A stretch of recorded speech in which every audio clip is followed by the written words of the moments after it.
仲有半個馬位優勢啊！外邊位置咧咁啊已經騎緊啦，寶城智星、紅海勁啦，埋邊包裝創新仲係捉住嘅啫喎，再攝入邊嘅馬咧仲係領航天子啦，揈出去外邊追有春風萬里啊，後多層嘅馬就久久圍村啊，最後百零米啦，外邊一股再起冚上嚟就春風萬里，埋邊包裝創新亦都上緊，中間呢仲有廣林福將第4位就紅海勁啊，接近終啲外邊冚上嚟，春風萬里贏出呢場賽事啊，包裝創新就跑第2，廣林福將就第3。至於跑第4名嘅馬咧就比較近啦，綠色衫寶城智星響出邊係紅海勁啊！結果今場賽事春風萬里攞出去外邊就一鼓作氣冚上嚟，而包裝創新涉內欄嗰邊就跑第2，廣林福將嘅放頭第3、第4名寶城智星嘅機會似乎高過隻紅海勁啊！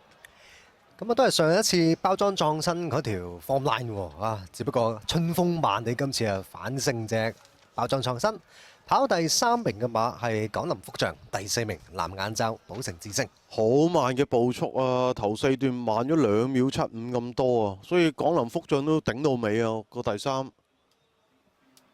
中段啊有隻。